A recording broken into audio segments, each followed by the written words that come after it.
Hello दोस्तों, मैं आपका इंग्लिश गढ़ यूट्यूब चैनल में स्वागत करता हूं। आज मैं फिर से आपके लिए एक इंटरेस्टिंग कहानी लेके आया हूं, जिसके माध्यम से आज हम फिर से सीखेंगे इंग्लिश को हिंदी में कैसे ट्रांसलेट किया जाता है। तो प्लीज़ इस वीडियो को अंत तक जरूर देखिए और अपने भाई को लाइक, सब्सक्राइब और कमेंट जरूर कीजिए। तो आज का टॉपिक है हमारा a king and his subjects.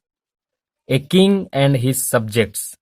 King means राजा होता है, सब्जेक्ट मीन्स प्रजा। एक राजा और उसकी प्रजा के बारे में आज हम सीखेंगे। There was a king. वहां एक राजा था। किंग मतलब राजा। He was kind and responsible. Kind मतलब दयालु, रिस्पॉन्सिबल मतलब जिम्मेदार। वह दयालु और जिम्मेदार था। वन डे, एक दिन, he decided to test his subjects. Decided मतलब निर्णय लेना, टेस्ट मतलब परीक्षा। एक दिन वह निर्णय लिया कि वह अपने प्रजा का परीक्षा ले। सो ही डिस्गस्ड हिमसेल्फ। इसलिए वह डिस्गस्ड मतलब अपने स्वभाव को या वेशभूषा को बदलना। तो अपने वेश को, अपने खुद को बदला। And set out to visit the street of the kingdom. और सेट मतलब जाना, आउट मतलब बाहर, विजिट मतलब विजिट करना या घूमना, स्ट्रीट मतलब होता है रास्ता, किंगडम मतलब होता है राज्य। तो वह अपने आप को तैयार किया और राज्यों के सड़क की तरफ निकल गया। वेन ही रिच्ड, वेन मतलब जब, रिच्ड मतलब पहुंचना, पास्ट टेंस है। जब वह पहुंचा, द मेन रोड, जब वह मुख्य रास्ते पे पहुंचा। ही पुट ए गोल्ड कॉइन, और वहां पे वह एक सोने का सिक्का रखा। गोल्ड मतलब सोना, कॉइन मतलब सिक्का। एंड ए लेटर, और एक लेटर, पत्र, लेटर मतलब पत्र। इन the middle of the road. Middle मतलब होता है बीच में, और रोड के बीच में, रास्ते के बीच में एक पत्र को रखा। And placed a big stone on them, और उसके ऊपर बड़ा सा पत्थर को रख दिया। प्लेस्ड मतलब होता है रखना, बिग मतलब होता है बड़ा, स्टोन मतलब होता है पत्थर, देम मतलब उनके ऊपर। The king had written, past tense है। राजा ने लिखा, of the following message in the letter, और आगे के जो संदेश था उसको उसमें लिखा हुआ था। मैसेज मतलब संदेश। An award to a responsible citizen who knows his duty, और इस प्रकार उस पत्र में लिखा हुआ था।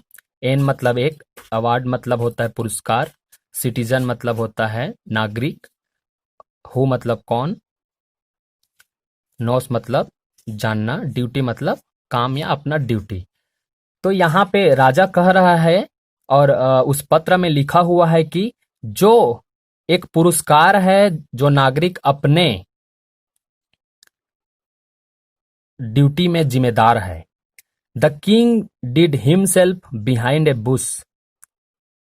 The king hide himself behind the Bush, और हाइड मतलब होता है छिपना, हिमसेल्फ मतलब खुद को, बिहाइंड मतलब होता है पीछे के तरफ, ए बुश, और वो बुश मतलब होता है झाड़ी। और झाड़ी के पीछे में राजा अपने आप को छुपाया। एंड वाच्ड, और वह वहां से देखा। वाच्ड मतलब होता है देखना, पास्ट टेंस है हमारा। इफ एनीवन केयर्ड, यदि कोई इसका परवाह करता है। टू रिमूव द स्टोन, जो पत्थर को यहां से निकालने के लिए। From the middle of the road, बीच रास्ते से। आफ्टर ए वाइल, आफ्टर मतलब बाद में, वाइल मतलब थोड़ा समय के बाद।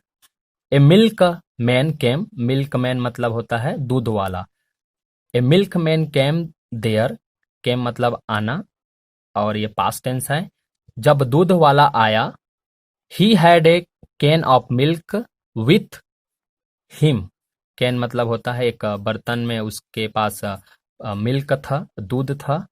ही decided, he did not notice the stone laying in the middle of the road.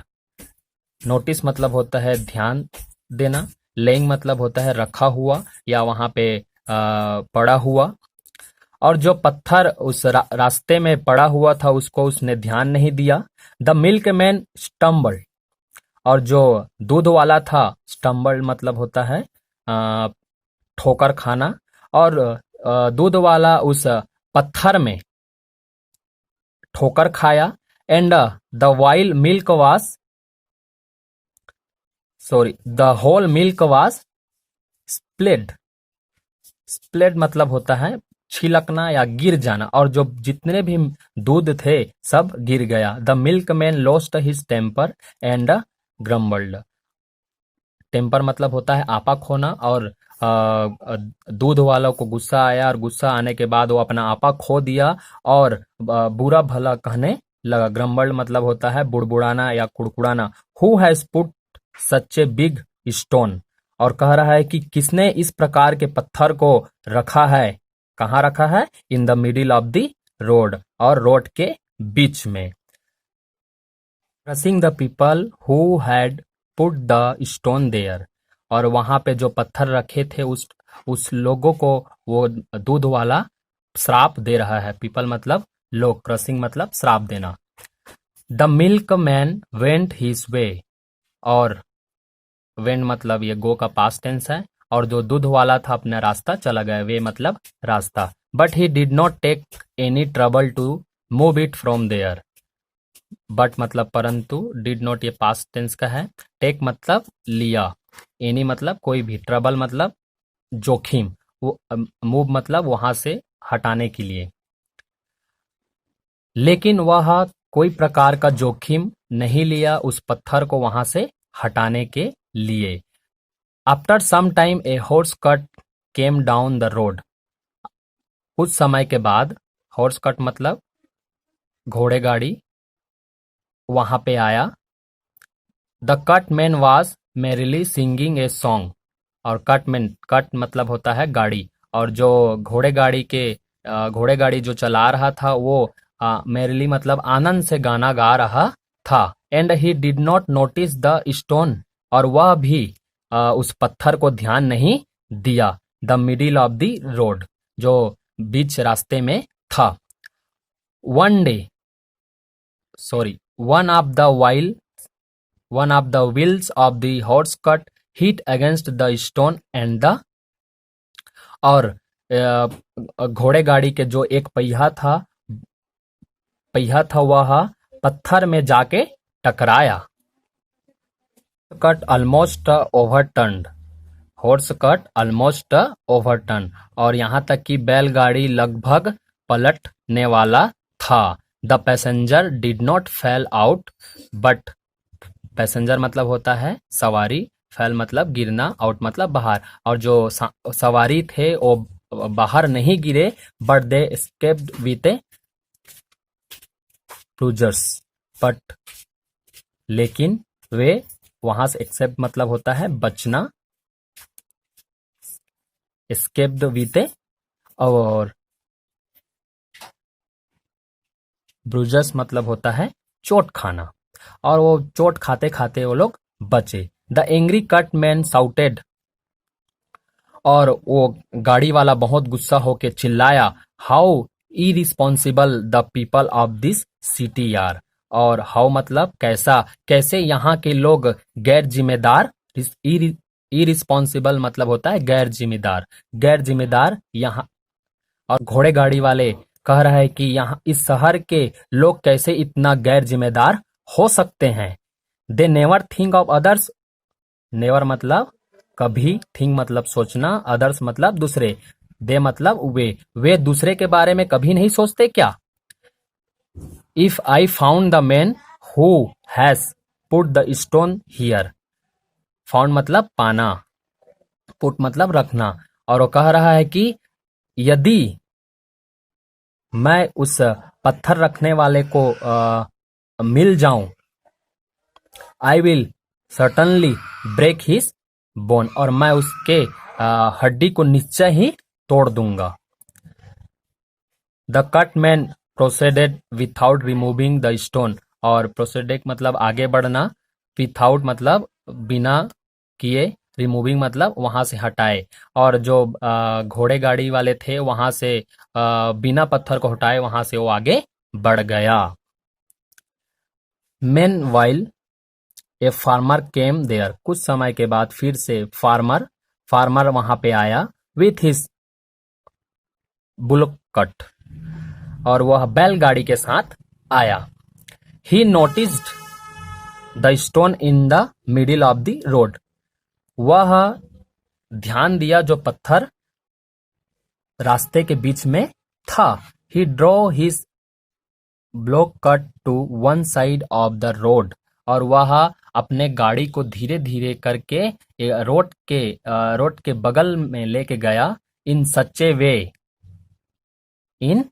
A way that he while could not hit against the stone, और जो वो इस धीरे धीरे लेके जा रहा था ताकि जो पहिया है वो पत्थर पे ना लगे। ही प्रोसीडेड सेफली, और वह सावधानी से आगे बढ़ाया। He too cursed the person who had put the stone, और यहाँ तक कि उसने भी श्राप दिया उस पर्सन को, उस व्यक्ति को जिसने उस पत्थर को वहां पे रखा था। But he also did not take any trouble to remove it from there, और वह भी कोई भी प्रकार का जोखिम नहीं लिया उस पत्थर को वहां से निकालने के लिए। आफ्टर सम टाइम, कुछ समय के बाद, some women came there, after some time some women came there with pot of water on their heads, कुछ समय के बाद कुछ महिलाएं मटके में पानी लेके आ रहे थे। as they were walking, जब वे चल रहे थे, one of the women stumbled, और एक महिला उस झुंड से over the stone and fell down, एक महिला उस पत्थर में टकराया और गिर गए। All the water spilled, और जितने भी पानी थे सब गिर गए। She got up and went her way limping, और वह फिर से उठी, उठने के बाद वह अपने रास्ते चली गई। लिम्पिंग मतलब लड़खड़ाते हुए वो चली गई। 8 पर नो वुमेन, 8 मतलब पर no women thought of removing the stone from the middle of the road, लेकिन कोई भी महिला नहीं सोची कि उस पत्थर को उस रास्ते से दूर कर दे। द किंग सा many people passing by that stone, और राजा ने बहुत से लोगों को देखा उस रास्ते से गुजर रहे थे या उस पत्थर के पास से गुजर रहे थे। मेनी ऑफ देम स्टम्ब्ड, और बहुत से लोग उस पत्थर से टकराया। But none of them thought of to put it away from there, लेकिन कोई व्यक्ति ने उसके बारे में, उस पत्थर को वहां से हटाने के बारे में नहीं सोचा।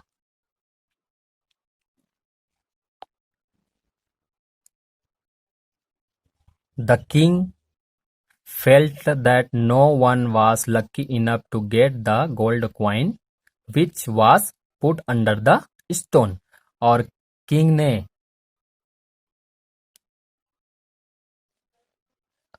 ने अफसोस किया या किंग ने जाना कि कोई भी उस गोल्डन कॉइन को पाने के लिए लक्की नहीं है या सौभाग्य नहीं है जो उस पत्थर के नीचे रखा हुआ था। The king came out of his hiding place, और किंग अपने उस छिपे हुए स्थान से बाहर आया। ही पिक्ड, वह उस पत्थर को उठाया। पिक्ड पास्ट टेंस है, पिक्ड मतलब उठाना। Up the stone, put it on A side, और राजा ने उस पत्थर को उठाया और उसको एक तरफ रखा। टुक द गोल्ड कॉइन, टुक मतलब लेना, और उस सोने के सिक्के को उसने लिया। एंड द लेटर, और पत्र को भी। And return to his palace, palace मतलब महल, और वह रिटर्न मतलब वापस, पास्ट टेंस है, वह अपना महल वापस चला गया। He now realised that if he wanted to make his people disciplined and responsible citizen, और वह जाना कि यदि वह चाहता है कि अपने लोगों को डिसिप्लिन मतलब अनुशासन और जिम्मेदार व्यक्ति बनाना चाहता है या जिम्मेदार नागरिक बनाना चाहता है, ही हैड टू इन्फोर्स मतलब वह कड़ी कानून, एडमिनिस्ट्रेशन एंड गवर्नेंस, और वह क्या करे, कड़ी कानून, प्रशासन और शासन बनाए। तो प्लीज़ ब्रदर, जो सब्सक्राइब नहीं किए हैं वो सब्सक्राइब कर ले ताकि आपको न्यू न्यू अपडेट्स मिलता रहे। और इस बार मैं एक ट्रिकी ग्रामर लेके आने वाला हूँ, तो प्लीज़ इस वीडियो को शेयर और लाइक और सब्सक्राइब जरूर कीजिए। Thank you.